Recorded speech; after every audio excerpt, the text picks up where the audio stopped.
ನಮಸ್ಕಾರ ವೀಕ್ಷಕರೇ, HTV news ಕನ್ನಡಗೆ ಸ್ವಾಗತ. ನಾನು ಅದ್ವಿಕಾ. ಬಾಲಕಿಯರ ಪ್ರೌಢಶಾಲೆಯಲ್ಲಿ 76ನೇ ಗಣರಾಜ್ಯೋತ್ಸವ ಆಚರಣೆ. ಲಿಂಗಸುಗೂರು ತಾಲೂಕಿನ ಮುದಗಲ್ ಸರ್ಕಾರಿ ಬಾಲಕಿಯರ ಪ್ರೌಢಶಾಲೆಯಲ್ಲಿ 76ನೇ ಗಣರಾಜ್ಯೋತ್ಸವ ಆಚರಣೆ ಮಾಡಿದರು.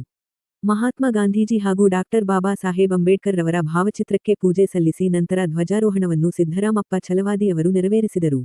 ವಿಶೇಷವಾಗಿ 8ನೇ ತರಗತಿ, 9ನೇ ತರಗತಿ, 10ನೇ ತರಗತಿಯ ವಿಜ್ಞಾನ ಪಠ್ಯಧಾರಿತ ತೋರಣ ರಚಿಸಲಾಯಿತು. ಶಾಲೆಯ ಗೋಡೆಗಳಿಗೆ ವಿಜ್ಞಾನ ಚಿತ್ರಗಳ ತೋರಣ ಕಟ್ಟಿ ಪ್ರದರ್ಶಿಸಲಾಯಿತು. ಇದರಿಂದ ಮಕ್ಕಳಿಗೆ ಚಿತ್ರಾಡಿಸುವ ಕೌಶಲ್ಯ ವಿಜ್ಞಾನ ವಿಷಯದಲ್ಲಿ ಆಸಕ್ತಿ ಬೆಳೆಸಲು ಸಹಕಾರಿಯಾಗುತ್ತೆ. SSLC ಫಲಿತಾಂಶ ಹೆಚ್ಚಿಸುವಲ್ಲಿ ಸಹಕಾರಿಯಾಗುತ್ತೆ. ಶಾಲೆಯ ಎಲ್ಲಾ ವಿದ್ಯಾರ್ಥಿನಿಯರು ಪಾಲ್ಗೊಂಡಿದ್ದರು.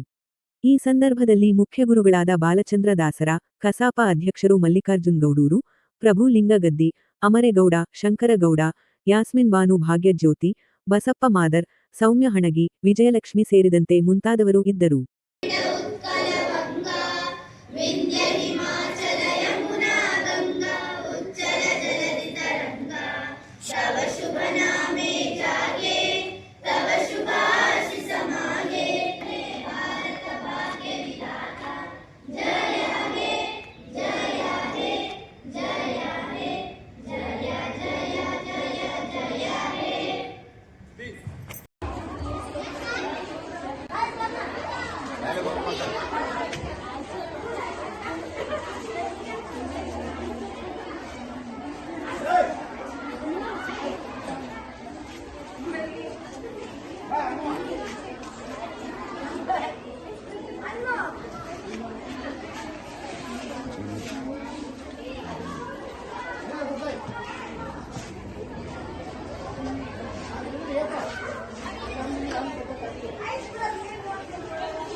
ಇವತ್ತಿನ HTV ನ್ಯೂಸ್ ಕನ್ನಡ.